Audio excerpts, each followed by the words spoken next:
সুপ্রিয় দর্শক, এই মুহূর্তের সবথেকে বড় খবর। দর্শক, এবার যোগ্য শিক্ষক এবং শিক্ষাকর্মীদের চাকরি ফিরিয়ে দিতে মরিয়া হয়ে উঠেছেন কলকাতা হাইকোর্টের প্রাক্তন বিচারপতি তথা তমলুক লোকসভা কেন্দ্রের বিজেপি সাংসদ অভিজিৎ গঙ্গোপাধ্যায়। এবার যোগ্য শিক্ষক এবং শিক্ষাকর্মীদের পাশে দাঁড়িয়ে বড়সড় পদক্ষেপ নিলেন তমলুক লোকসভা কেন্দ্রের বিজেপি সাংসদ অভিজিৎ গঙ্গোপাধ্যায়।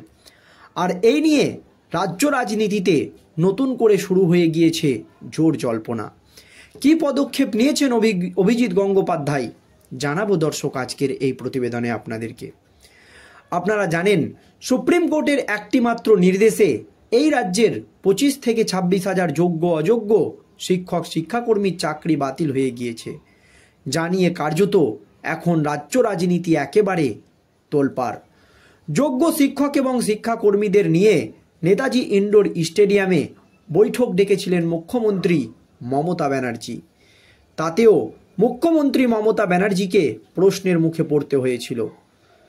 যোগ্য শিক্ষক শিক্ষাকর্মীরা মুখ্যমন্ত্রীকে প্রশ্ন ছুড়ে দিয়েছিলেন যে কেন রাজ্য সরকার সুপ্রিম কোর্টে যোগ্য এবং অযোগ্যদের সঠিক তালিকা তুলে দিল না। এর সদুত্তর দিতে পারেনি মুখ্যমন্ত্রী মমতা ব্যানার্জি। এই আবহে রাজ্যের বিরোধী দলনেতা শুভেন্দু অধিকারীর দাবি, অযোগ্য শিক্ষক এবং শিক্ষাকর্মীদের বাঁচানোর জন্য যোগ্য শিক্ষক শিক্ষাকর্মীদের বলির পাঁঠা করেছেন মুখ্যমন্ত্রী মমতা ব্যানার্জি। আর এই আবহে যখন রাজ্য এবং বিরোধী দল সংঘাত একেবারে চরমে, তখন যোগ্য শিক্ষক এবং শিক্ষাকর্মীদের চাকরি ফিরিয়ে দিতে একেবারে বড়সড় উদ্যোগ নিয়ে পথে নামলেন কলকাতা হাইকোর্টের প্রাক্তন বিচারপতি তথা তমলুক লোকসভা কেন্দ্রের বিজেপি সাংসদ অভিজিৎ গঙ্গোপাধ্যায়।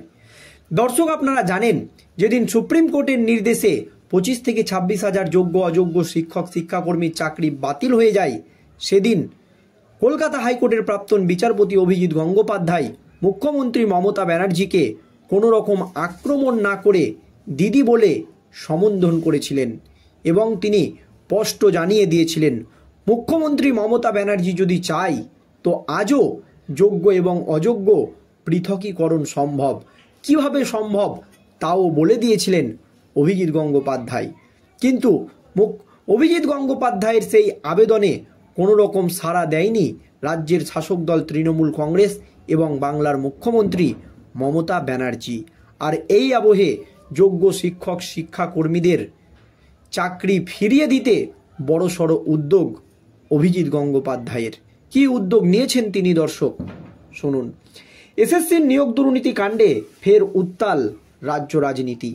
এবার চাকরিহারা প্রার্থীদের পাশে দাঁড়িয়ে সরব হলেন বিজেপি সাংসদ ও প্রাক্তন বিচারপতি অভিজিৎ গঙ্গোপাধ্যায়। মঙ্গলবার সাংবাদিকদের মুখোমুখি হয়ে তিনি অভিযোগ করেন, রাজনৈতিক কারণে যোগ্য অযোগ্যদের তালিকা প্রকাশ করছে না এসএসসি। চেয়ারম্যান সিদ্ধার্থ মজুমদার এর হাত পা বেঁধে রেখেছেন মুখ্যমন্ত্রী মমতা বন্দ্যোপাধ্যায়। তিনি এই যোগ্য অযোগ্য আলাদা না করার পেছনে বড়সড় ভূমিকা পালন করছেন। চাকরিহারা প্রার্থীদের কিছুজন আজ বিজেপি সাংসদ তথা প্রাক্তন বিচারপতি অভিজিৎ গঙ্গোপাধ্যায়ের বাড়িতে যান তার সাথে দেখা করতে। কেননা 2016 সালের প্যানেল বাতিলের পরও অভিজিৎ গঙ্গোপাধ্যায় বলেছিলেন যে যোগ্য অযোগ্যদের তালিকা প্রস্তুত করা সম্ভব। কোন পথে সম্ভব তাই জানতে চান চাকরিহারারা। সেই প্রসঙ্গে প্রাক্তন বিচারপতি বলেন, যোগ্যদের চাকরি ফিরে পাওয়া উচিত, আর সেই দায় বর্তায় মুখ্যমন্ত্রীর ওপর। ওএমআর সিট নাকি পুড়িয়ে ফেলা হয়েছে, এটা বিশ্বাসযোগ্য নয়। যদি তাই হয় তবে প্রমাণ কিভাবে হবে কে যোগ্য আর কে অযোগ্য? তিনি দাবি করেন, এসএসসির কাছে তথ্য রয়েছে এবং চাইলে কম্পিউটারাইজড পদ্ধতিতে ওএমআর সিটের মিল খুঁজে যোগ্য অযোগ্য আলাদা করা সম্ভব। সিবিআই যে মাদার ডিস্ক হরিয়ানার মিস্টার এক্সের কাছ থেকে উদ্ধার করেছে সেটি ওএমআর ডেটার সঠিক উৎস। সেই তথ্যের ভিত্তিতেই যোগ্য অযোগ্য তালিকা তৈরি করা সম্ভব। এরপর সেই তালিকা নিয়ে সুপ্রিম কোর্টে রিভিউ অ্যাপ্লিকেশন দাখিল করা যেতে পারে, এমনই দাবি অভিজিৎ গঙ্গোপাধ্যায়ের।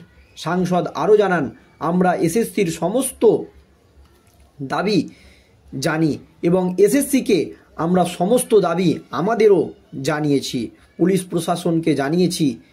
বুধবার আবারও এসএসসির দপ্তরে যাব। আমাদের একটাই দাবি, ওএমআরের মিরর ইমেজ প্রকাশ্যে আনা হোক এবং যারা তা বাধা দিচ্ছে তাদের বিরুদ্ধে ব্যবস্থা নেওয়া হোক। বিজেপি সাংসদ এদিন এও অভিযোগ করেন যে সিদ্ধান্ত মজুমদারের মতো একজন দায়িত্বশীল অফিসারকে রাজনৈতিক চাপ দিয়ে নিষ্ক্রিয় করে রাখা হয়েছে। সরকার চাইলে আজই যোগ্য অযোগ্যদের তালিকা প্রকাশ করতে পারে, কিন্তু রাজনৈতিক স্বার্থে তা করা হচ্ছে না। এই ঘটনাকে কেন্দ্র করে রাজ্য রাজনীতিতে নতুন করে উত্তেজনার সৃষ্টি হয়েছে। তৃণমূল কংগ্রেসের তরফে যদিও এখনও এই বিষয়ে আনুষ্ঠানিক প্রতিক্রিয়া আসেনি, তবে বুধবার এসএসসির দপ্তরের পরিস্থিতির দিকে নজর রেখেছে প্রশাসনও। এই আবহে এই প্রসঙ্গে তমলুক লোকসভা কেন্দ্রের বিজেপি সাংসদ অভিজিৎ গঙ্গোপাধ্যায় এবং রাজ্যের শিক্ষামন্ত্রী পার্থ বসুর মধ্যে একটি ভার্চুয়ালি বৈঠকও হয়েছে এবিপি আনন্দ চ্যানেলের মাধ্যমে। সেখানে তাদের দুইজনের মধ্যে সমঝোতাও হয়েছে দর্শক, এবং সেখানে অভিজিৎ গঙ্গোপাধ্যায় পার্থ বসুর কাছে কয়েকটি দাবি রাখেন এবং পার্থ বসু সেই দাবি মেনে নিয়ে মুখ্যমন্ত্রী মমতা ব্যানার্জির কাছে তাকে একটি চিঠি পাঠানোর অনুরোধ করেন। পরে আবারও অভিজিৎ গঙ্গোপাধ্যায় বলেন ঠিক আছে, তিনি সেই চিঠি পাঠিয়ে দেবেন।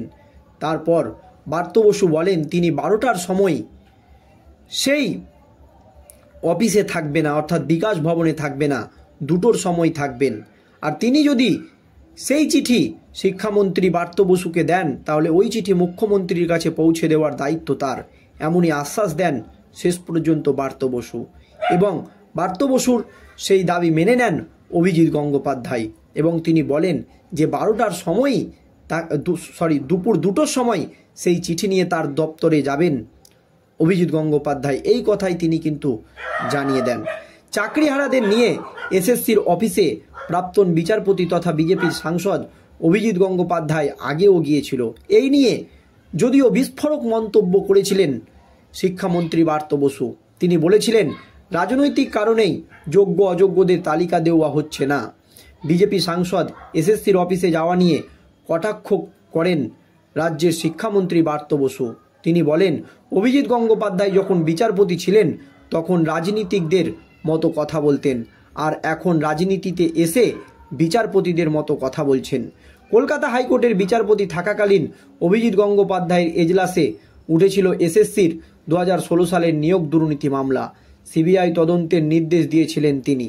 সিবিআই তদন্তের পরিপ্রেক্ষিতে কিছু বেআইনি নিয়োগ বাতিলের নির্দেশ দিয়েছিলেন তৎকালীন বিচারপতি অভিজিৎ গঙ্গোপাধ্যায়।